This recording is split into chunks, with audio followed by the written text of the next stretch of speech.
क्या एक गुरु मानव लोक का त्याग करते समय भी शिष्य कल्याण का सोच सकता है?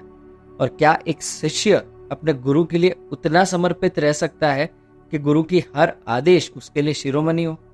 Hello everyone, welcome to another episode of let's talk sense with Sahil. आज मैं आपके लिए लाया हूं दिवाली स्पेशल एपिसोड। दिवाली तो हिंदुस्तान में क्यों मनाई जाती है आपको और मुझे पता ही है, क्योंकि श्री राम रावण का वध करके पुनः अपनी नगरी अयोध्या लौटे थे और उस दिन अयोध्या में दीप जलाए गए थे और पूरे भारत में उस समय से दीपावली यानी कि दिवाली का उत्सव बड़े ही धूमधाम से मनाया जाता। पर क्या आपको पता है कि इस दिवाली से जुड़ी और एक कथा है जो जैनों में बहुत ही ज्यादा प्रचलित है, गुरु और शिष्य की कथा, भगवान महावीर और गौतम स्वामी की कथा।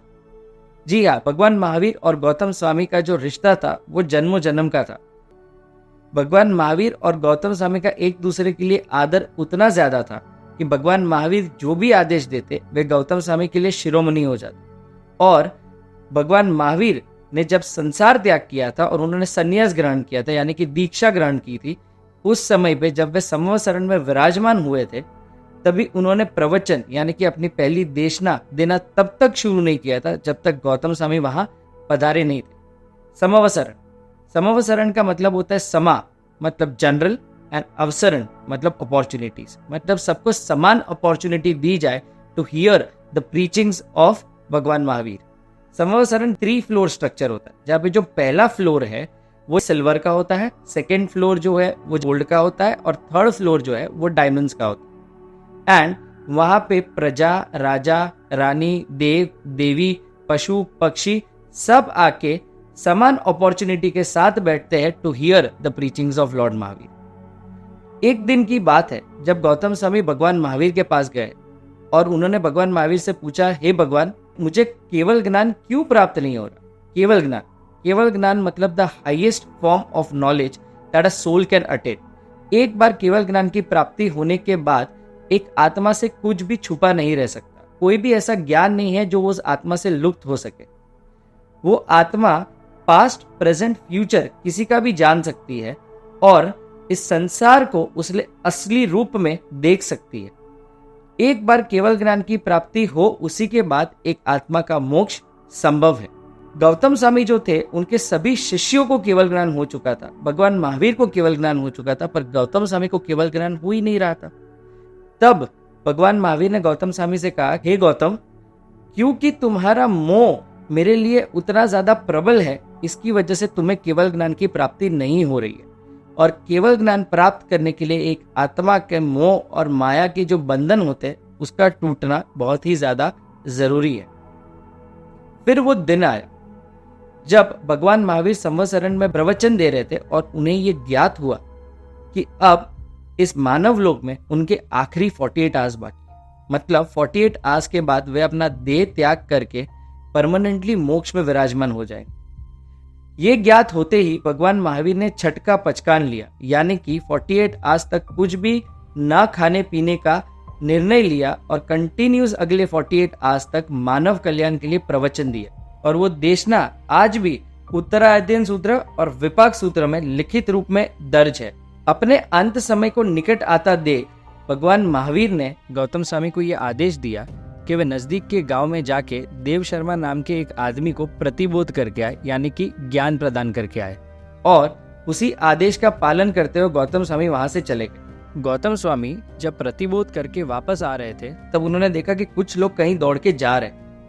उन्होंने उन लोगों से पूछा कि आप लोग कहाँ जा रहे हो? तब लोगों ने कहा कि भगवान महावीर ने देह त्याग कर दिया है और वे मोक्ष में विराजमान हो गए।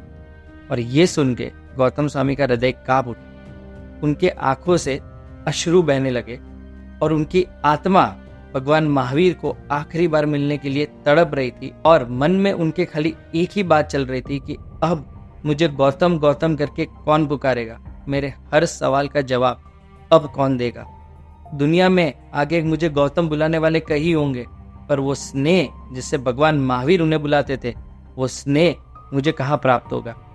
और वे दौड़ के उस जगह की तरफ गए जहाँ पे भगवान महावीर ने देह त्याग किया था और भगवान महावीर को पकड़ के वे रोने लगे। गौतम स्वामी के मन से खाली एक ही बात निकल रही थी कि हे वीर वेला आओ ने, गौतम कहीं बुलाओ ने। और वो दुख कहीं ना कहीं हमारे और आपके सोच से बहुत ज्यादा था, क्योंकि मोह जो उनका भगवान महावीर के लिए था वो बहुत ही ज्यादा प्रबल था। वे महावीर भगवान से मनोमन खाली एक ही शिकायत कर रहे थे कि भगवान ने उनके अंत समय पे गौतम स्वामी को खुद से दूर क्यों किया। ये सवाल अपने आप से पूछते पूछते उन्हें इस बात का एहसास हुआ कि शायद भगवान ये जानते थे कि ये जो मोह है उनका, उनके कारण ही उन्हें केवल ज्ञान की प्राप्ति नहीं हो रही है, और भगवान महावीर चाहते थे कि गौतम स्वामी उस मोह का त्याग करे, केवल ज्ञान की प्राप्ति करे और फिर उन्हीं के साथ मोक्ष में विराजमान हो जाए। जब उन्हें इस बात की समझ आई तो उनके आंसू रुक गए और भगवान महावीर के प्रति उनका जो आदर था वो और ज्यादा बढ़ गया कि मेरे गुरु मानव लोक का त्याग करते समय भी मेरा कल्याण करना नहीं भूले।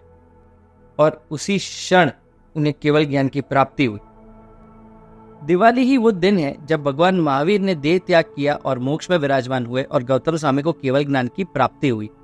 भगवान महावीर ने जहाँ देह त्याग किया था वो गांव था पावापुरी, जहाँ पे आज उनकी याद में एक छोटा सा जल मंदिर बनाया हुआ है, जहाँ आज भी दिवाली के दिन जोरों शोरों से भक्ति होती है और काफी लोगों ने वहां पे अनेकों चमत्कार अनुभव किए।